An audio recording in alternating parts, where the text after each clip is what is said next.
আজকে যে একজন টিএসআর জওয়ান যে প্রকাশ্যে রাজপথে একজন নাগরিকের উপর যেভাবে একটা তার শক্তি প্রদর্শন করলো। নমস্কার সবাইকে, ত্রিপুরা পাবলিক অপিনিয়ন আপনাদের স্বাগত। আমি সোমেন রয়েছি আপনাদের সঙ্গে। আমরা এই মুহূর্তের এই প্রতিবেদন, রাত্রিকালীন প্রতিবেদন আমরা দেখাবো যে টিএসআর কনস্টেবল যেভাবে একজন নাগরিককে রাস্তায় ধরে ফুটবলের মতো কিক মেরেছেন বা লাথি মেরেছেন বলা যায়, সেই জায়গাটি আমরা দেখানোর চেষ্টা করছি এবং এই প্রতিবেদনটি আমরা দেখিয়েছি। কিন্তু এই ঘটনার পর রাজ্যের মানবাধিকার কমিশন, সেই মানবাধিকার কমিশনের ভূমিকা কি থাকবে সেই বিষয়টি নিয়ে আমরা কথা বলার চেষ্টা করেছি।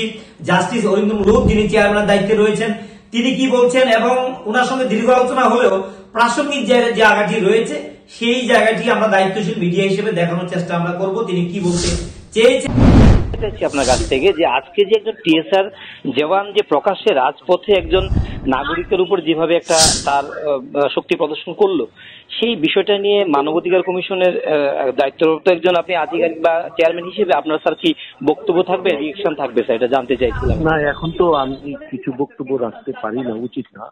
যদি কোনো কমপ্লেইন আসে তখন দেখা যাবে।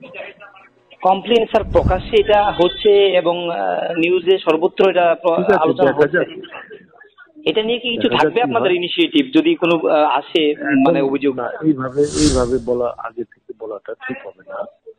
কারণ এটা হচ্ছে, যদি বিচার করতে হয় তখন বিচারের মতো বিচার করতে হবে। তো কাজে আগাম যদি আমি কিছু বলে দিই advance, that means I am expressing my opinion না, এন্ড মাই ভিউজ। হ্যাঁ, এবং আমি কে অফেন্ডার, কে দোষী, কে দোষী না, এটাকে বিচার করে ফেলবো।